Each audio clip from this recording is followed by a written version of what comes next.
एक कलाकार तो फक्त रंगांचा सोबती नसतो, तो काळाचा साक्षीदार असतो. आज आपण अशाच एका महान चित्रकाराची कथा उलगडणार आहोत, ज्यांच्या चित्रांनी केवळ भिंती सजवल्या नाहीत, तर आपल्या देशाच्या ओळखीवर आपली छाप उमटवली आहे. संसद भवनाच्या भव्य भिंतीवर विराजमान असलेल्या त्यांच्या कलाकृती आणि देशातील अनेक प्रमुख ठिकाणी लावलेली त्यांची चित्र ही त्यांच्या कलेच्या खोलीची आणि गरिमेची साक्ष देतात. या कलाकाराचं नाव आहे V.S. कुलकर्णी. दिनांक 4 जानेवारी 2026 रोजी या महान कलाकाराने आपल्या वयाच्या 100व्या वर्षात पदार्पण केले आहे. शतकभराचा प्रवास, शतकभराचा अनुभव आणि शतकभराची अखंड साधना. चला तर मग त्यांच्या शब्दात ऐकूया त्यांची कहाणी. एका कलाकाराची, एका युगाची आणि एका जिवंत इतिहासाची. हा आहे त्यांच्या 100 वर्षांचा प्रवास. या प्रवासात त्यांना आलेले अनुभव व प्रसंग याविषयी त्यांच्याशी व शीला त्यांची गप्पा मारल्या आहेत मनोहर इंगळे यांनी. पाहूया त्या गप्पांची ध्वनिचित्रफीत. मामा, मनोहर, हो हो नमस्कार करतो. हो हो आशीर्वाद. मामी, नमस्कार करतो. मामा, तुला 100रीत प्रवास केलास, होय, फार दुर्मिळ गोष्ट आहे. आपल्यापैकी पहिलाच आहेस तू. खूप आनंद झाला. थँक्यू. अभिनंदन अतिशय तुझं. Thank you thank you. हा, खूप छान वाटलं. बरं हा, छान. आता आपण थोडासा तुझा हा जो प्रदीर्घ प्रवास आहे याच्याविषयी थोड्याशा गप्पा मारूया. बर. हा मामा, तुझं बालपण आणि शिक्षण इचलकरंजीत झालं, तर त्यावेळेच्या तुझ्या खूप आठवणी असतील. त्याच्याबद्दल काहीतरी सांग. मला एक आठवतं आहे की तिथे तुझा तो पोहण्याच्या संदर्भात काहीतरी पुनर्जन्म झाला, तर ते काय कथा, काय आहे ती गोष्ट? आमचा नेहमीचा उद्योग म्हणजे एवढा की शाळेत आलं की दप्तर टाकायचं, हां लंगोटा आणखीन पुसायचा टॉवेल असायचं, तो ठरलेले तर तो घ्यायचा बरोबर आणि नदीला जायचं आंघोळीला. बर. तर आम्ही 2-3 मुलं असे होतो. पूर आला की अलीकडून पलीकडे संबंध हे करून नदीचं हे ओलांडून पलीकडे पोहत जायचं आणि परत इकडून परत यायचं. तर हे घाटाच्या जवळ मी इथे आलो आणि बड्डा एंट्रावकर. बर. तर ते पवित्र भयंकर वात्रट होतं. अच्छा. ते मला, मी इथे आलो आणि माझ्याजवळ आला आणि म्हटला मी तुला डुबी देणार. बर. अरे मी त्याला म्हटलं की अरे मी दमतोय हे म्हणण्याच्या आतच त्यानं मला पाण्याखाली ढकल. बर. ते इतकं जोरात खाली मी गेलो की मी खाली गेल्यानंतर जमिनीला पाय लागतोय काय बघितलं. पाय लागे ना. म्हटलं पाणी किती खोल आहे का. म्हटलं आता वेळ आहे म्हणून मी उसळी घेतली आणि वर आलो. जेमतेम श्वास घेतला, तोंडात पाणी गेलं, ठसका लागला. कसा तरी मी या घाटाच्या इथं वरच्या बाजूला आलो आणि अक्षरशः उत्ताना पडलो. दम इतका प्रचंड हे झालेला होता की मला जवळजवळ 15-20 मिनिटं मी नुसता पडून होतो. तो जो एक प्रसंग होता तो पुनर्जन्माचा. मी आणखीन एक सेकंद जर मी खालीच असतो तर मी गेलो असतो. तू म्हणालास की बंडा येड्रावकर हा फार वांड होता. होय. पण तूही काही कमी नव्हतास. हो. तुझ्या तक्रारी पुष्कळ यायच्या. होय. आणि आईने तुला एकदा फार वेगळी शिक्षा दिली होती, मोठ्या आईने. होय. तर काय झालं होतं ते असं झालं होतं, 4 किंवा 5 वर्षाचं असेल. बर. तर एक दिवस एक बाई मुलाला घेऊन आली आणि ती म्हणजे, जानकाबाई, तुमचा इस्नू माझ्या मुलाला मारतोय, हे बघा हे मारले त्याला. तर आईनं म्हटलंय की थांब, म्हणते आता तुला सांग. तर आणि त्याला म्हणते की मी म्हटले त्याला शिक्षा करते, तू आता जा, मग त्याला समजावून सांगते असं त्या बाईला सांगितलं त्यानं. मग ती बाई निघाली आणि जाता जाता ती बाई म्हणते, जानकाबाई, विष्णूला मारून नका तुम्ही. म्हणजे तक्रार करून सांगते मारू नका त्याला. ती म्हणली आता मी बघते, म्हणते तू काही काळजी करू नका, तू जा. दंडाला धरलं आणि फार ओढत आत स्वयंपाकात घेऊन गेली. बर. देवाचे त्यातला पाठ घेतला, पाठ मांडला, म्हणजे याच्यावर बैस तू. आणि मी म्हटले आता इथेच बसते. आज म्हणले तुला जेवायला नाही, आणि मी पण म्हटलं उपाशी राहते. अच्छा. दोघे म्हणले अच्छा. आज म्हणले उपास म्हणले आता. बर. म्हणजे शिक्षा द्यायची, त्यातला संस्कार केला. संस्कार. तुमच्या घरामध्ये कुठल्याही कलेचा वारसा विरसा असं काही नव्हतं. मग तुला कसं काय वाटलं की आपण चित्रकलेमध्ये करिअर करावी, चित्रकार व्हावं असं? आता सांगायचं म्हणजे मलाही माहिती नव्हतं की मी चित्रकार होईन म्हणून. बर. खरं सांगायचं मी. त्याचं कारण असं की जशी लहान मुलं रेघोट्या मारतात, भिंतीवर काढतात, खाली ग्राउंडवर काहीतरी करत बसतात, अशातलाच मी पण होतो. बर. पण लहान जरी असलो तरी मला चित्राविषयी म्हणतात थोडेसे आकर्षण होतं. आकर्षण होतं. चित्र बघितलं की ते काढण्याचा प्रयत्न करायचा. माझा एक मित्र होता, तो चित्र चांगलं काढायचा. तर ते काढत असताना मी बघत असे चित्र काढताना. ती चित्र काढलेलं बघत असताना मला असं वाटलं की आपणाला पण येईल की बघूया काढू. तुम्ही ते काढायचा प्रयत्न काहीतरी करायचं असं. एका वेळेला काय झालं की मला असं वाटतं की गॅदरिंग होतं शाळेमध्ये. गॅदरिंगचा सेक्रेटरी मी होतो. गॅदरिंगचा समारंभ ज्या दिवशी होता त्या दिवशी त्याच्या त्या की सगळे चित्र बघून त्याचा नंबर ठरवणं सगळं. तर मग दुसऱ्या दिवशी मला असं समजलं की माझ्या चित्राला पहिला नंबर मिळाला आहे म्हणून. बर. तर पुढं मॅट्रिक झालो मी. मॅट्रिक झाल्यानंतर घरामध्ये सुरू झालं, पुढं तू काय करणार म्हटलं. म्हणजे मग असं ज्यावेळेस जास्त जोर चालला त्यावेळेस मी म्हटलं की मी चित्र काढायला, चित्रकलेचं शिकण्याचं मी हे करतो. सगळे खवळले. चित्र काढायची म्हणजे काय भीक बघायची काय म्हणली तुला, पोट भरता काय चित्र काढून तू ह्या भानगडीत काय काढायचं नाही, चित्र वगैरे काय काढायचं नाही, तू आपली सरळ नोकरी कर. तर नाही म्हटलं, मला चित्रकला शिकायची आहे. मी एवढंच मला सांगतो, तुम्ही मला फक्त 50 रुपये द्या. मी परत म्हटलं तुमच्याकडे मागणार नाही. ठीक आहे म्हटलं. आणि 50 रुपये मी घेतले आणि इचलकरंजी सोडली. तर हा माझा पहिला ब्रेक. पुण्याला आलास आणि मग तू शिक्षण इथे घेतलंस. हो आणि काही वर्ष मग नोकरी केलीस. हो. तर ह्या शिक्षणाच्या काळातले तुझे काही असे विशेष अनुभव आहेत का? पुण्याला पहिल्यांदा जर काही केलं असेल तर ते रानाडे फाईन आर्ट क्लासेस म्हणून होते, तिथे मी माझं नाव घातलं. मग पुढं पण तिथंच मी माझं पुढचं शिक्षणसुद्धा सगळं कंटिन्यू केलं. मग पुढं डिप्लोमापर्यंत 4-5 वर्ष काढायलाच पाहिजे होती. ते 4-5 वर्ष काढ, आणि इकडं नोकरी आणि इकडं शिक्षण असं दोन्ही माझं चाललेलं होतं. जॉब सॅटिस्फॅक्शन म्हणतो की मी, ते मिळालं. त्याचं कारण ड्रॉइंगचं काम त्याचं मला करायला मिळायचं.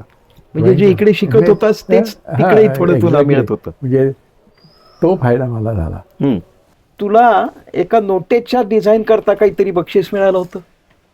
हो, खादीच्या ह्याचं ते डिपार्टमेंट होतं त्यांचं, आणि त्यांनी आणि असं अनाऊन्स केली होती की 2, 5 आणखी 10चं असे काहीतरी डिझाईन्स करायची होती त्यांना. आणि ओपन हे कॉम्पिटिशन त्यांनी ठेवलेली होती. मी 2 डिनॉमिनेशनला डिझाईन्स पाठवली. 2ला एक पाठवलं आणि 5चं एक पाठवलं. असे त्या दोन्ही डिझाईन्सला प्राईज मिळालं. अच्छा. 500 दोन्ही नाही मिळालं? दोन्हीला मिळालं. 500 रुपयाचं त्यावेळेचं त्यांचं. त्यावेळी 500 म्हणजे मोठं होतं. हो. आता हे तुझं सगळं शिक्षण झालं, तुझी नोकरी झाली, पुढे तुझी दुसऱ्याही ठिकाणी नोकरी झाली, तू स्वतंत्रही खूप काम केलंस, हो. आणि तुझी चित्र वेगवेगळ्या ठिकाणी उत्तम प्रकारची अशी चित्र झाली आणि ती सगळ्या ठिकाणी लागली. तर त्या चित्रांच्या विषयी बोलायसाठी आपण आता वरती तुझ्या ह्या कलादालनमध्ये आपण जाऊया, माय कलादालनमध्ये.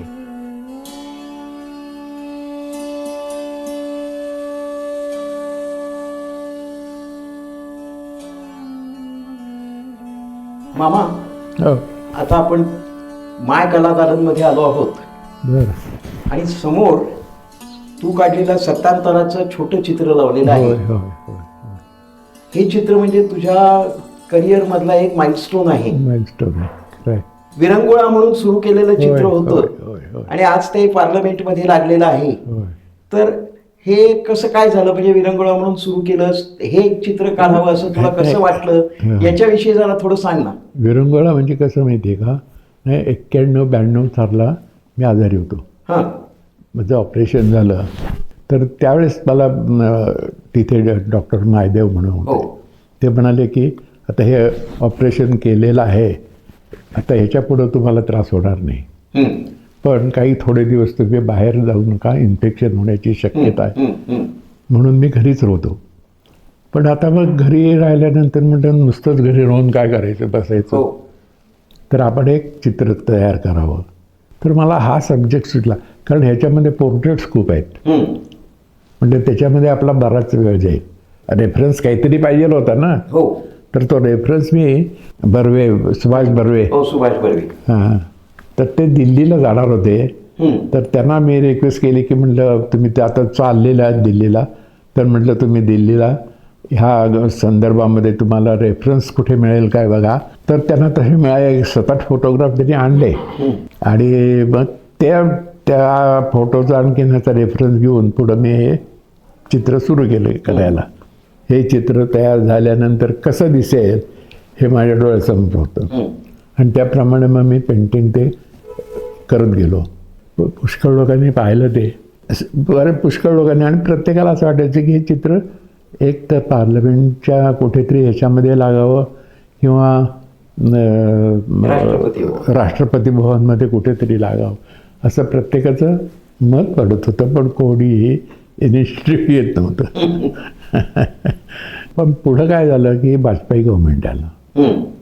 मी त्यांच्याशी सुरुवात केली की म्हणले असं माझं पेंटिंग आहे, याला हे कुठे लावता आलं तर पहा वगैरे वगैरे वगैरे.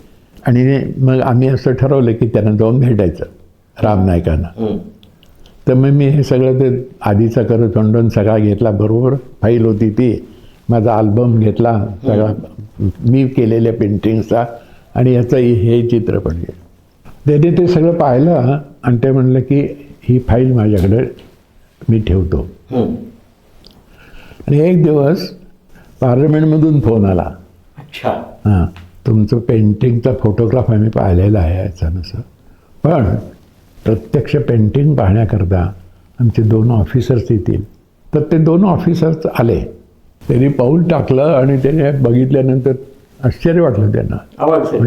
म्हणजे म्हणले आम्ही फोटोग्राफ ह्याचा पाहिला, ते फोटोग्राफ आणखी ह्याच्यामध्ये केवढा फरक आहे. आणि मग हे वाजपेयींच्या हस्ते लागलं. ते कोणालाही न जमलेलं एक काम तू केलेलं आहेस, नेहरूंना पण जे जमलं नाही ते म्हणजे माउंट बॅटनला एक पायरी खाली उतरवलंय. हो हो, खरंच आहे. कारण ते सत्तांतर म्हणून त्यांनी सत्ता त्याला दिली आहे, यांनी घेतली आहे. बरोबर. आणि जो घेतोय तो वरच पाहिजे आणि देणारा खाली पाहिजे. तुझी सगळीच चित्र उत्तम आहेत, पण त्यातही पोर्ट्रेट हा तुझा खास आवडीचा पण विषय आणि कौशल्याचा विषय आहे. आणि ह्या पोर्ट्रेटच्या निमित्ताने तुझ्याकडे खूप मोठी मोठी माणसं येऊन भेटून गेली. खूप मोठ्या मोठ्या लोकांना तू समोर बसवून पोर्ट्रेट केलीस. सुधीर फडकेंची काहीतरी गंमती काढली. सुधीर गंमतची त्यांची एक गंमतच होती. मी सावरकरांचा फोटो हे केलं होतं पोर्ट्रेट. बर. तर ते बघायला ते आलेले होते, सुधीर फडके आणखीन अण्णा जोशी, हे दोघे. त्यांनी ते चित्र पाहिलं वगैरे आणखीन म्हटले ते फारच सुरेख झालं आहे, छान. आणि मग हे सगळे चित्र बघितल्यानंतर मग आमचं नेहमीप्रमाणे आम्ही खाली गेलो. तर मग म्हटलं चहा घ्यायचा आपणाला. तर म्हटलं मी नुसता चहा घेईन. म्हटलं पण ठीक आहे, कर. आणि शिलानं चिवडा केलेला होता, अगदी ताजा चिवडा केलेला होता. तो चिवडा त्यांना दिला, जोशी नाही दिला. ते म्हटले छे मला चिवडा बिवडा काही नको आहे म्हटले, मी नुसता चहा घेईन. आणि मग चिवड्याची डिश तिथंच ठेवली. चहा त्यांना दिला, त्यांनी चहा घेतला, जोशीने चिवडा खाऊन टाकला आणि मग उठले. म्हटल्यावर आम्ही चालतो. म्हटलं ठीक आहे म्हटलं या. आणि जाता त्या ह्याच्यात ठेवलेली डिश जी होती त्याच्यातला चिवडा घेतला आता आणि खाल्ला. अरे अरे अरे अरे म्हणते, चिवडा खायला पाहिजे होता. चिवडा खायला पाहिजे होता म्हणजे. आणि मग मी म्हणले की तुम्हाला बांधून देऊ का? नको नको म्हणेल. अशी गंमत. दुर्दैवाने तुझ्या दोन्ही डोळ्याची मोतीबिंदूची जी ऑपरेशन्स होती ती काही म्हणावी तितकी यशस्वी झाली नाहीत आणि तुला काही दिसत नॉर्मल नाही. दिसणं तुझं कमी झालं. एखाद्या चित्रकाराला न दिसणं याच्यानंतर त्याची कला खरं तर संपते, पण तुझ्या बाबतीत मला असं वैशिष्ट्य दिसतं की त्याच्यानंतरही तू चित्र काढलीस. हो तर त्याला दोन मला अगदी डिस्टिंक्टली आठवत आहे. म्हणजे एक म्हणजे ज्यावेळी तुझं डोळ्याचं ऑपरेशन होत होतं होय त्यावेळी तुला जे काही दिसत होतं होय त्याची तू चित्र काढलीस होय. आणि हे कोणालाच कळत नाही, कारण जो ऑपरेशन करतो त्याला दिसत नाही नाही आणि ज्याचं ऑपरेशन चालू आहे तो सांगू शकत नाही. तर हे कसं काय केलंस तू? त्याचं असं आहे की माझं ऑपरेशन ज्यावेळेस झालं त्यावेळेस मला डॉक्टरने पहिल्यांदा असं सांगितलं की म्हणजे अहो आता आजकाल डोळ्याचे ऑपरेशन अगदी फार थोड्या वेळा होतात, काही तसा तर त्रास नाही, तुम्ही का काय. कारण मी टेबलवर चढलो त्यावेळेस पहिल्यांदा मी त्यांना सांगितलं की म्हटलं मी आर्टिस्ट आहे हो आणि मला डोळ्याचं महत्त्व जास्त आहे, तेव्हा माझं ऑपरेशन व्यवस्थित व्हायला पाहिजे. ते म्हणले तुम्ही का काळजी करताय. पण त्यावेळेस जे दिसत होतं मला, माझं ऑपरेशनकडे लक्ष नव्हतं. डोळ्यामध्ये मला कलर्स कसे दिसत आहेत, काय कसं होतं हे मी बघत होतो. आणि मग ते सगळं झाल्यानंतर मग मी म्हटलं की आपण ह्याच्यावर पेंटिंग करूया. आणि मग ही ती पेंटिंग्स आहेत इकडे 4 इकडे 4, तर ती 8 पेंटिंग्स केली ती. पण त्याच्या कसं वेळेला काय केलंस? त्याचं रेखाटन करताना तुला हां ते कसं महत्त्वाचं होतं? ते महत्त्वाचं. तर रेखाटन करायचं वेळेस काय मला अस्पष्ट दिसायचं ना. म्हणजे मी एका शेतकऱ्याचं घेतलं समजा, तर शेतकऱ्याच्या अंगावर काय असेल, त्याचं धोतर कसं त्यानं नेसलेलं असेल, हे मी अंदाजानं त्याच्यावर करत असे. आणि ते झालं की मी विचारायचं परत. अच्छा. असं करून ती फिगर करायची पण तयार. रंगाचं कसं काय केलं? आणि मग रंग भरायचे.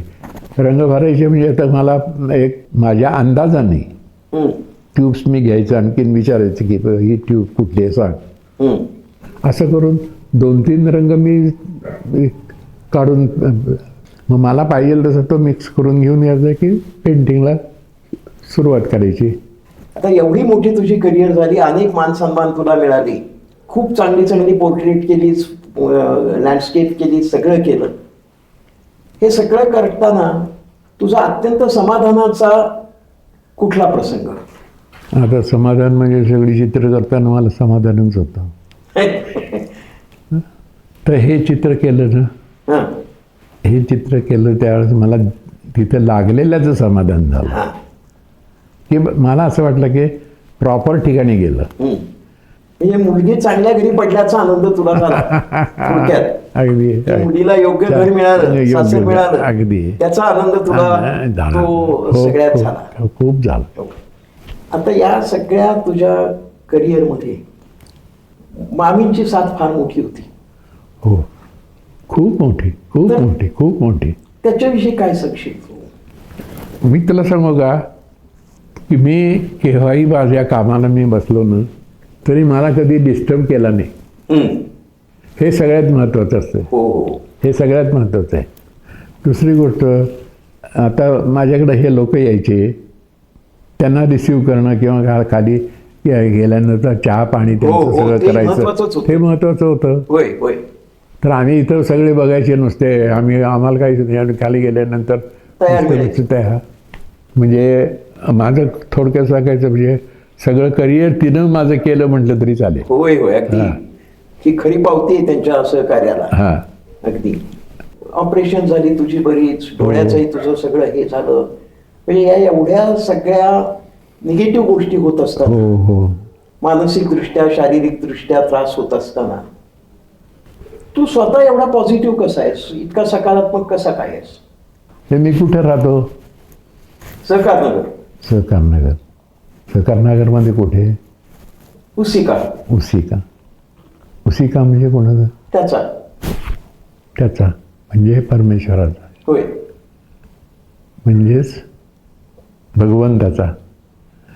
मग भगवंताच्या घरामध्ये जर मी राहत असेल तर मला कशाची फकीर आहे? क्या बात आहे, वा वा वा. असली मामा गंमत. छान झालं आपलं, आज गप्पा झाल्या, खूप छान, बरं वाटलं. बरेच दिवसांनी असं आपल्याला वेळही मिळाला. आता मामींशी गप्पा मारायला जातो थोड्या. बर. हा,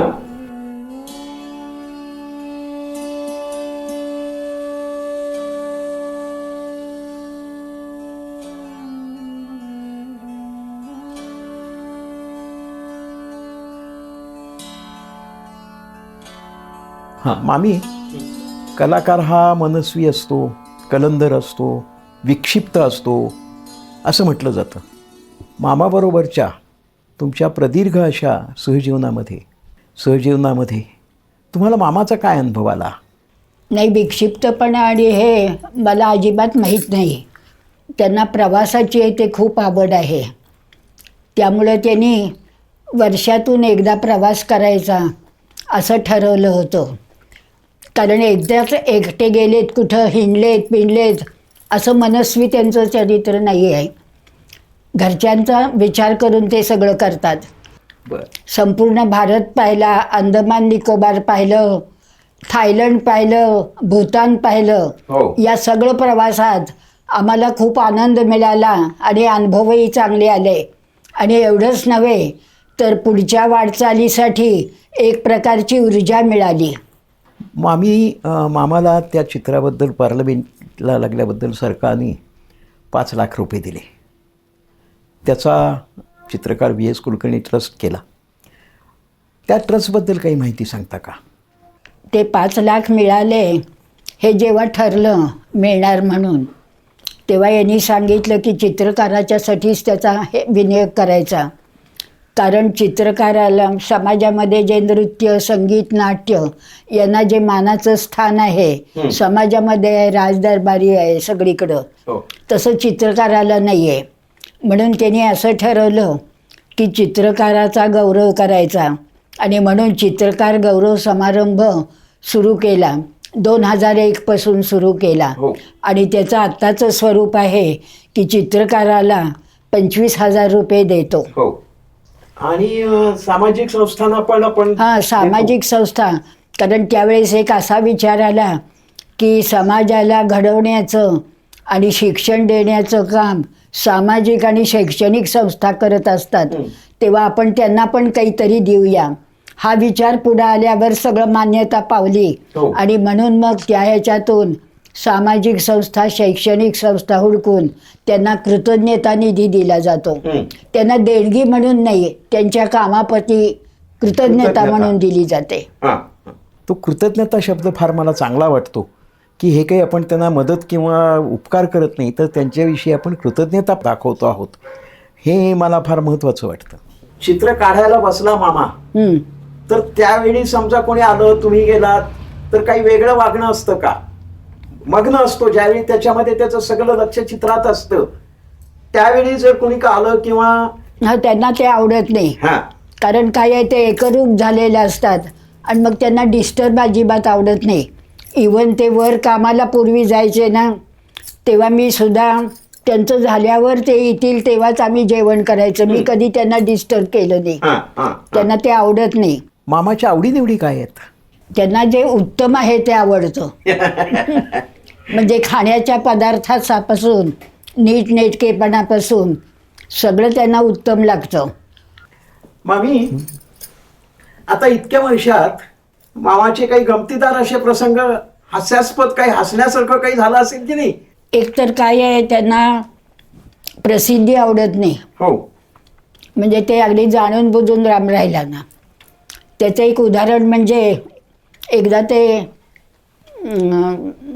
कॉर्पोरेशनमध्ये गेले. आणि कॉर्पोरेशन गेल्यावर त्यांची सवय काय आहे, जिथं जाईल आणि जर त्यांची चित्र तिथं असतील तर ती पाहायची. तर मेयरच्या बाहेरच्या बाजूला मध्यावर ह्यांचं शिवाजी महाराजांचं चित्र लावलेलं आहे. तर तिथं 2-3 माणसं होती आणि ते चित्र पाहत होते. म्हणा ते चित्र छानच आहे, पण कुणाचं आहे कळत नाही. ते निरखून निरखून पाहत होते. सही काही त्यांना कळली नाही, कारण हे सही तशी जास्त करत नाही. ते म्हणतात चित्र महत्वाचं आहे, सही महत्वाची नाही, असं त्यांचं बोलणं झालं होतं. पण हे तिथं ऐकत होते, तर पुढे होऊन काही त्यांनी सांगितलं नाही की हे मीच चित्र काढलंय, मीच काढले. आणि मग ते तसेच परत आल्यावर मला सांगितलं त्याने. मी म्हटलं तुम्ही बोलला नाहीत ना, कमाल आहे म्हटलं, सद्गुण विकृती, दुसरं काय म्हणायचं, असं म्हणून मी कपालावर हात मारून घेतला. नाही, मला आठवतंय आपल्या एका कार्यक्रमामध्ये मामा, नंतर मला वाटतं अशिद फडणीस आणि गावडे सर, गावडे सर, हे तिघ स्टेजवर होते आणि तिघांची 90 त्यावेळी पार झालेली होती आणि मामाचा 90चा वाढदिवस होता. तर त्याचा मी उल्लेख केला सांगताना, तर याला इतका राग आला. त्यांनी मला सांगितलं, कुणी तुला सांगितलं होतं माझा हे 90वा वाढदिवस आहे सांगायला? कारण म्हणले मग आता मला फोन यायला लागले. मग सकाळचा तो वार्ताहर आला, त्यांनी सांगितलं की मुलाखत घेतली. मला किती त्रास झाला म्हणले सगळ्याचा. आतापर्यंत 100री प्रवेश केलेलं आयुष्य हे अतिशय छान गेलं, निरामय गेलं. जरी तुला काही त्रास झाले पण तरी सुद्धा आजही तुला दुसरा असा काही विकार नाही. तू आज जेवू शकतोय चांगलं, सगळं आमच्यासारखं खाण्यावर रिस्ट्रिक्शन नाही, गोड खाण्यावर. आणि मामींची तुला खूप चांगली 75 वर्ष लाभली. तेव्हा तुमच्या दोघांचं पुढचं आयुष्यही असंच आनंदात जावं आणि तुमच्यासारखं आयुष्य आम्हाला जगायला मिळावं, ही आमची परमेश्वराकडे प्रार्थना आहे. धन्यवाद.